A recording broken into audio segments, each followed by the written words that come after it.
ఆడే వ్యక్తి ఎవడైనా ఉన్నాడంటే ఒక్క నిఖిలే. నిన్న నాగార్జున గారు పెట్టిన ఫన్నీ టాస్క్లో కూడా మనోడు విన్ అయిపోయాడు. అలా బాగా గేమ్ స్పిరిట్ ఉన్నాడు. ప్రేరణ అంటే వారియర్, లేడీ టైగర్. నిజంగా ఇప్పుడు ఇస్తాను నేను పేరు, ఎందుకంటే హరితేజ ట్రిగ్గర్ చేసే విధానం నాకు నచ్చలే. ఈ ప్రోమోలో చూసుకుంటే హరితేజ ఏంటి నువ్వెంత చేసావంటే నాకు ఎంత చేసావు కాబట్టి చెల్లుకి చెల్లు నీకు నాకు పడింది చిల్లు అంట.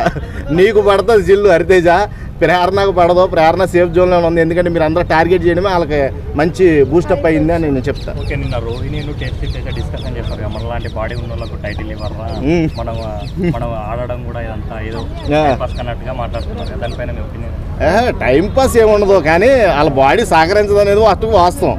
అర్థమైందా? ప్రతి టాస్క్లోనే స్పీడప్ ఉండాలి. వాళ్ళకు ఉన్నంత వరకు కూడా వాళ్ళు చేస్తున్నారు, కానీ అలా గివ్ అప్ మాట అదే మనం చేయలేమురా మనకు రాదురా అనే మాటలు మట్టికి బయట ఆడియన్స్ కూడా అనిపిస్తుందా మీకు ఏమి రానప్పుడు మీరెందుకు లోపల బయటకు తోసేద్దామని బయటికి తోసేస్తారు. కాబట్టి ఆ మాటలే వదలొద్దు. ఫస్ట్ వాళ్ళు ఏమంటున్నారంటే ఆడియన్స్ మన లాంటి మన ఎంటర్టైనర్లను సపోర్ట్ చేయరు అని చెప్పి అంటున్నారు. ఎంటర్టైన్మెంట్ ఎవడకొద్దు, ఎంటర్టైన్మెంట్ ఈజ్ ఎవర్ గ్రీన్ భయ్యా.